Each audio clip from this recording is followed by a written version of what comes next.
channel ကနေကြိုဆိုပါတယ်ကျွန်တော်ဒီနေ့ပြပြမှာတော့ကိုယ့်ရဲ့ Facebook ရဲ့ကားပေါ်မှာတချို့တွေကဓာတ်ပုံတင်တယ်ဓာတ်ပုံမတင်ဘဲနဲ့သူများနဲ့မတူအောင်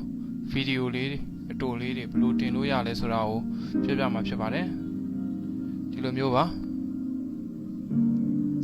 အဲ့လိုဘယ်လိုတင်ရမလဲဆိုတာကို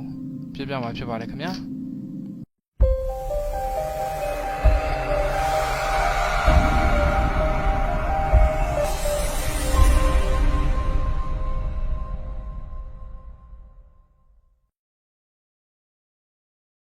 ကျွန်တော်တို့အဲ့လိုမတင်ခင်အရင်ဆုံးကိုတင်မဲ့ဗီဒီယိုလေးတစ်ခုကိုကြိုလုပ်ထားပါမယ်10 second 15 second စာပေါ့ကျွန်တော်ဒီမှာလုပ်ထားပါတယ်ကျွန်တော်ဒီက account တစ်ခုကိုစမ်းပြီးလုပ်ပြပါမယ်အရင်ဆုံးအဲ့ဒီကိုတင်မဲ့ဗီဒီယိုလေးကိုရိုး upload အရင်တင်ရပါမယ်ခဏလေးစောင့်ပါ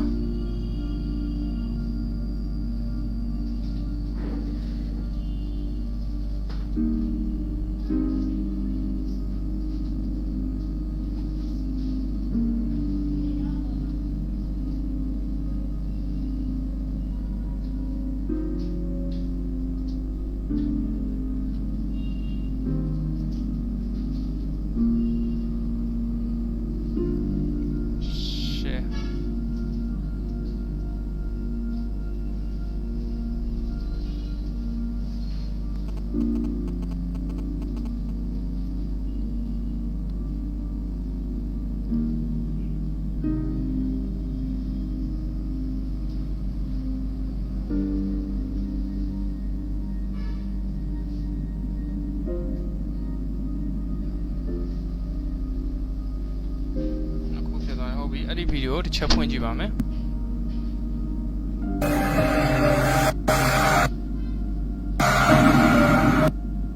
အဲ့ဒီဗီဒီယိုဖွင့်လိုက်ပြီเนาะအဲ့ဒီဗီဒီယိုကဟောဒီက link လေးကိုလိုချင်တာပါအဲ့ဒီကနန်း15လုံး ID လေးပေါ့ဗီဒီယိုရဲ့ oh sorry ကနန်း15လုံး ID လေးကိုယူပါမယ်ဒါလေးကိုယူထားမယ် copy ယူထားမယ်ဘက်ပြန်ထွက်မယ်ပြီးရင်ကိုယ့်ရဲ့ဟောသွားမယ်ပြီးရင်ဒီအပေါ် add cover ကိုနှိပ်မယ် select add one sorry ဟုတ်တယ်ဘယ်ရောက်သွားလဲဟာ select add one ပြီးရင် right click နှိပ်ပြီးတော့ impact element F12 နှိပ်လဲရတယ်ပေါ့ impact element ကိုနှိပ်မယ်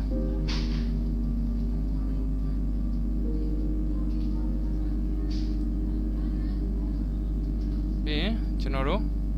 ဒါလေးနဲ့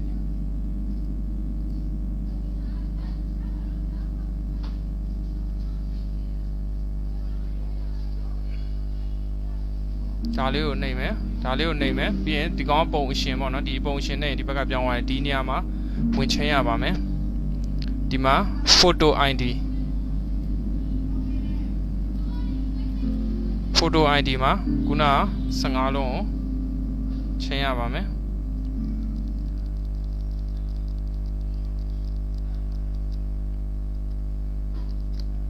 ပြီးရင်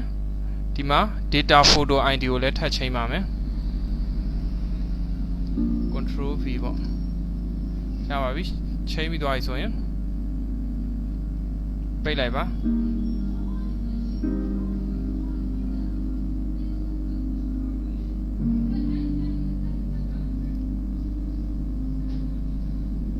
save ချိန်လုပ်လိုက်ပါ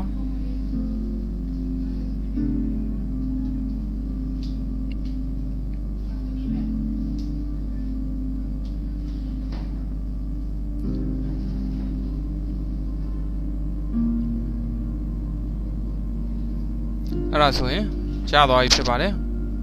ကျေးဇူးတင်ပါတယ်ခင်ဗျာနောက်ဒီလိုအသစ်တင်တိုင်းသိအောင်ကျွန်တော် channel လေးကို subscribe လုပ်ထားကြပါအားလုံးကျေးဇူးတင်ပါတယ်